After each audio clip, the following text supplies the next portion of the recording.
Bismillahirrahmanirrahim and Assalamu alaikum dear students. Hope all of you are healthy at your home.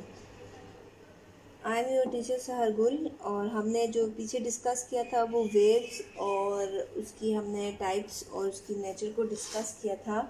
सो आज हम characteristic of waves पढ़ेंगे. Okay अब बहुत सारे तरीके हैं डिस्क्राइब किए गए हैं किसके लिए वेव को मेजर करने के लिए, लेकिन कुछ जो है वो डिपेंड करते हैं इनके करेक्टरिस्टिक पे कि कैसे वेव प्रोड्यूस होती हैं. ठीक है, कुछ जो है वो डिपेंड करते हैं मीडियम पे कि कैसे ये ट्रैवल करती हैं. कुछ जो है वो ये दो कंडीशंस हैं कि हम करेक्टरिस्टिक हम जो है वो वेव को मेजर कर सकते हैं. अब यहाँ पे डिस्कस करनी है वेव की करेक्टरिस्टिक.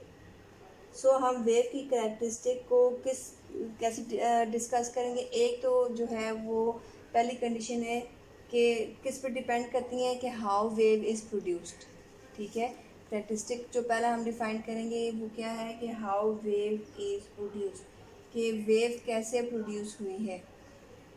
ओके, दूसरा जो हम डिस्कस करेंगे दैट वेव जो है वो किसके थ्रू ट्रैवल हुई है. मीडियम का हम करेंगे कि ये जो है किस पे मीडियम पे डिपेंड करती है जिसके थ्रू ये ट्रैवल की है. क्योंकि वेव की डेफिनेशन ये है, क्या डेफिनेशन है, डिस्टर्बेंस होती है, दूसरा ये एनर्जी कैरी करती है एक प्लेस से दूसरे प्लेस तक. सो ये किस पे डिपेंड करेगी, मीडियम पे डिपेंड करेगी दैट हाउ इट ट्रैवल, कि ये कौन से मीडियम से और ये कैसे ट्रैवल हुई. ठीक है, मीडियम थ्रू विच वेव क्या हुई, ट्रैवल हुई. सो सबसे पहले हम डिस्कस करते हैं क्या आ गया हमारे पास. सबसे पहले वेव लेंथ आ गया. सबसे पहले जो हम डिस्कस करेंगे व्हाट इज़ करेक्टरिस्टिक. पहला करेक्टरिस्टिक क्या आ गया, वेव लेंथ. अब what is wave length. Wave length क्या होता है, the shortest distance between points where the wave pattern repeats itself is called wavelength. okay, क्या कहलाता है, जो शॉर्टेस्ट डिस्टेंस होता है. किसका शॉर्टेस्ट डिस्टेंस होता है कि क्या होता है वेवलेंथ, शॉर्टेस्ट डिस्टेंस किसके दरमियान, पॉइंट्स के दरमियान जहाँ पे दोबारा वेव पैटर्न स्टार्ट होता है. ठीक है, जैसे फॉर एग्जांपल ये क्या आ गई, एक वेव आ गई. सही, अब देखो the shortest distance between the points where the wave pattern repeats itself. अब यहाँ पे ये यहाँ से लेके ये आ गया ये, और यहाँ से ये दोबारा क्या करना शुरू हो जाएगा, repeat. So the shortest distance, अब इन दोनों के दरमियान जो डिस्टेंस होगा वो क्या कहलाएगा, वेव लेंथ कहलाएगा. ठीक है, अब जैसे इन दोनों के दरमियान जो डिस्टेंस होगा वो भी क्या कहलाएगा, वेव लेंथ. इन दोनों के दरमियान डिस्टेंस वेव लेंथ, और इन दोनों के दरमियान डिस्टेंस क्या कहलाएगा, wave. The shortest distance between the points where the wave pattern repeat itself. अब यहाँ से आगे दोबारा ये अपना पैटर्न को रिपीट करना शुरू हो जाएगा. सो इन दोनों के दरमियान, इन दोनों पॉइंट्स के दरमियान क्या कहलाएगा, इन दोनों के पॉइंट्स का डिस्टेंस जो है वो वेव लेंथ. और इसको किससे डिनोट करते हैं, लैम्डा से डिनोट करते हैं. और लैम्डा जो है वो कौन सा वर्ड है, ये this is Greek word. Okay, अब जो इसके यूनिट्स हैं, किसके यूनिट्स, वेव लेंथ के यूनिट्स, ऑफ कोर्स ये लेंथ है. सो लेंथ को हम किस में मेजर करते हैं, मीटर में मेजर करते हैं. तो इसका यूनिट क्या हो जाएगा, मीटर हो जाएगा. दूसरी जो डेफिनेशन है वो हम ये भी कह सकते हैं कि द वेव लेंथ में be the distance between two successive crust और ट्रफ. दो क्रस्ट के दरमियान का डिस्टेंस या दो ट्रफ के दरमियान का डिस्टेंस भी क्या कहला सकता है, क्या कहलाता है, वेव लेंथ कहलाता है. Is that clear. जो दूसरा करेक्टरिस्टिक हम पढ़ेंगे दैट इज़ एम्पलीट्यूड.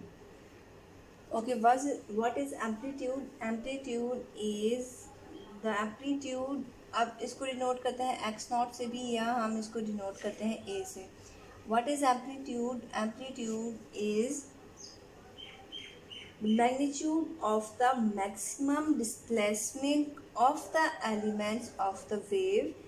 किसके, वेव के एलिमेंट्स के मैक्सिमम डिस्प्लेसमेंट है. अब ये किस चीज़ की डिस्प्लेसमेंट है, This is the displacement of what? Displacement of equilibrium, displacement of the elements of the wave from their equilibrium position as the wave passes through them. अब ये इसका क्या आ गया? इक्विलिब्रियम पोजीशन आ गया. अब जैसे हमने this is what, this is lambda means that this is wavelength and this is also what? Wavelength. अब now we are going to discuss amplitude. Amplitude is the maximum distance of the elements of the wave from their mean position or equilibrium position. This is what? This is equilibrium position of the wave. ये क्या है? equilibrium का sorry ये wave का equilibrium position है, ठीक है. अब इसका डिस्प्लेसमेंट, अब ये एलिमेंट्स ऑफ द वेव हैं, ठीक है, यहाँ से वेव बन रहा है, this is the wave. Okay, means that ये वेव प्रोड्यूस हो रही है. सो ये यहाँ से यहाँ तक क्या कहलाएगा? एम्पलीट्यूड. यहाँ से यहाँ तक क्या कहलाएगा? ये इसका amplitude, maximum displacement.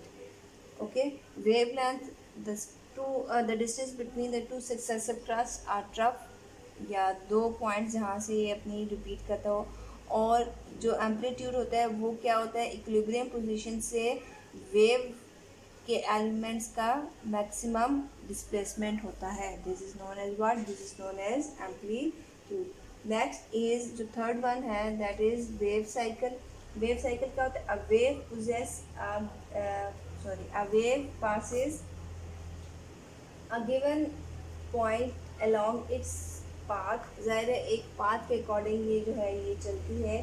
That point undergoes cyclic motion. The point is displaced first in one direction and then in the other direction.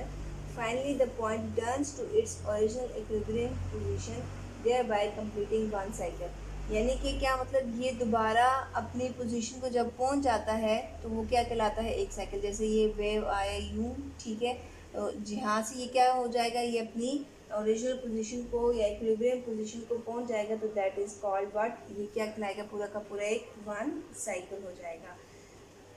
जैसे हम वाइब्रेशन में या सिंपल पेंडुलम में क्या कहते थे? जब वो पूरा एक रोटेशन लेता था, जैसे कि सिंपल पेंडुलम है तो ये मेन पोजीशन, ये जो है इसकी मेन पोजीशन थी, ये ए पॉइंट पे आता था, फिर बी पॉइंट पे आता था, ठीक है, एंड देन ये किस पे आ जाता था? ज़ीरो पे आ जाता था. तो ये पूरा का पूरा एक राउंड कंप्लीशन हो जाता था, यानी एक साइकिल हो जाता, ठीक है.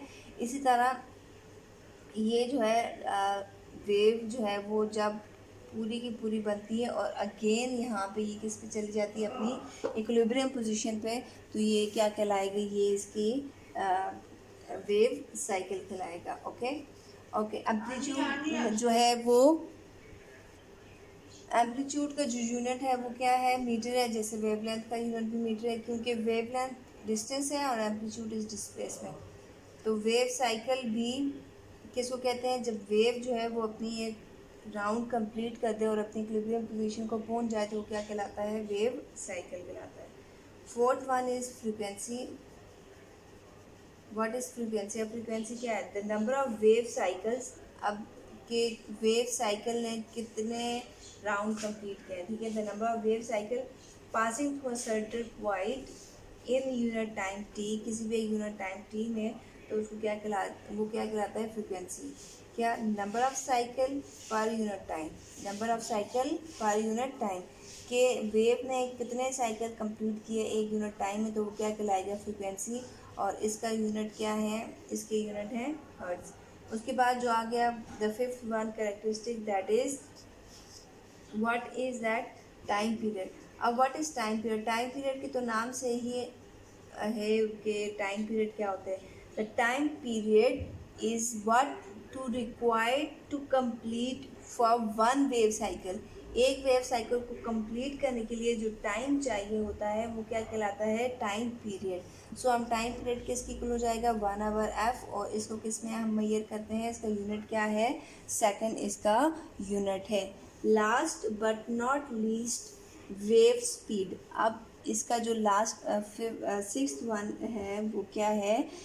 वेव स्पीड क्या है? Okay, speed. What is speed? हमें तो स्पीड क्या पता है क्या होता है? द डिस्टेंस ट्रैवल, हम अभी वेव का कर रहे हैं, तो the distance travelled by wave in a unit time is called wave speed. कि एक वेव ने कितना डिस्टेंस कवर किया कितने टाइम में, तो वो क्या कहलाएगा, वेव स्पीड। तो क्या हो गया, ये डिस्टेंस पर यूनिट टाइम। सो हम इसको कैसे लिखेंगे, distance is denoted by s और time is denoted by del t. और इसको कैसे डिनोट करते हैं, स्पीड को हम वी से। जो डिस्टेंस ट्रेवल बाय वेव जो है वो the shortest distance between two point is known as what, wave length. So हम यहाँ पे ये जो डेल्टा एस है इसको एज अ क्या लेंगे, लैम्डा ले लेंगे। और इसने जो यूनिट टाइम कवर किया दैट इज टी, तो हम ये कहेंगे कि जो डेल्टा टी है ये क्या हो जाएगा, ये एक टाइम पीरियड कवर किया इसने कि इतने टाइम पीरियड में वेव ने एक साइकिल कंप्लीट किया। सो जो स्पीड होगी वेव लेंथ की तो क्या हो जाएगी, लैम्डा ओवर टी। अब एज वी नो दैट, हमें पता है कि फ्रीक्वेंसी किसकी इक्वल होती है, 1/t। सो इसकी जगह हम क्या लिखेंगे, v is equal to lambda divided by, अब देखें लैम्डा मल्टीप्लाई बाय 1/t लिख सकते हैं इस t को, बात तो वही होगी। सो लैम्डा और 1/t किसके बराबर हो गया, एफ। तो स्पीड जो है वो किसकी इक्वल हो जाएगी, lambda into F. This is what, this is wave speed. Hope you will get it. If you have any question then you can ask from me. Take care and Allah Hafiz.